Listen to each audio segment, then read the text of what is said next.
Every single person who has ever raised a child has a parenting style. Most of them have absolutely no idea what it is. Psychologists have been studying this since the 1960s, and after decades of research, they landed on four distinct styles, four ways of raising a child, four completely different outcomes. You probably recognize one of them. You might be living inside one right now, and by the end of this video, you will know exactly which one it is and what the research actually says about what it does to the people being raised inside it. Authoritative parenting, this is the one psychologists have been quietly rooting for since the 1960s, and the research has backed them up consistently ever since. Authoritative parenting sits at the intersection of high expectations and genuine warmth, a combination that sounds completely reasonable in theory and turns out to be considerably harder to execute. The authoritative parent sets clear rules, explains the reasoning behind them, listens when the child pushes back, and holds the line anyway, not because they said so, but because they have thought about it and it still stands. Children know what is expected of them, they know they will be heard, and they know the boundary is real. It is not a democracy, but it is not a dictatorship either. It sits somewhere in the middle, firm enough to provide genuine structure, warm enough that the child never questions whether they are loved. The result, across decades of research in multiple countries, is children who tend to be more confident, more socially skilled, better at regulating their own emotions, and more academically capable than children raised under almost any other approach.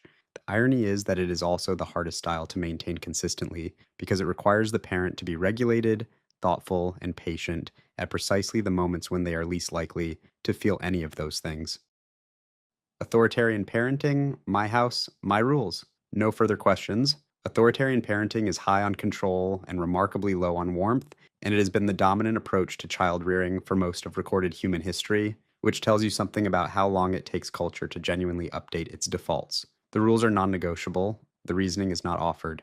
The child's job is compliance, full stop, and the consequences of non-compliance are swift, certain, and not up for discussion.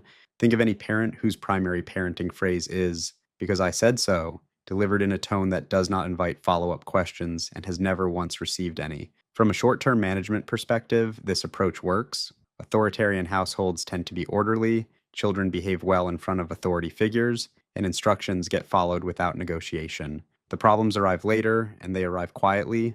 Children raised in highly authoritarian environments often struggle with independent decision-making because they were never given the opportunity to practice it in a safe environment with low stakes. They can develop anxiety and low self-esteem, and a tendency to seek external validation rather than internal direction. The compliance that looked like good character at age 8 can become either rigid, fearful rule following, or spectacular rebellion at age 16, depending on the temperament of the child and how much pressure has been building. And here's the detail that gets missed most consistently. Authoritarian parenting does not teach children why the rules matter. It teaches them to avoid punishment. The moment the punishment is no longer on the table, the lesson frequently goes with it. Permissive parenting, the cool parent, the best friend parent, the parent who lets the kid have ice cream before dinner because today was hard and honestly everyone deserves a break sometimes. Permissive parenting is high on warmth and almost entirely absent on structure, nurturing, loving, emotionally engaged, and remarkably reluctant to say no with any conviction or follow through with any consistency. These are not bad parents. Permissive parents are often intensely involved in their children's emotional lives, deeply invested in their happiness, and operating from a place of genuine love. Many of them grew up in authoritarian households, swore they would never be that strict, and swung so far in the opposite direction that the pendulum never found its way back. They are warm, funny, emotionally present, and constitutionally incapable of enforcing a bedtime with any real authority. The result is children who feel genuinely loved, which matters, and who also gradually discover that rules are negotiable. Frustration is someone else's problem to resolve, and authority figures are confusing because nobody at home ever convincingly played that role. Homework gets done when the mood strikes. Boundaries with other people are difficult because boundaries at home were largely theoretical, and when failure eventually arrives, as it always does at some point for everyone, it lands harder than it should, because nobody allowed it to happen in small, manageable educational doses first. Permissive parents frequently rescue their children from difficulty before the difficulty can teach anything. The rescue feels like love. It frequently is love. It is also, quietly and gradually, the thing that makes adult life harder than it needed to be.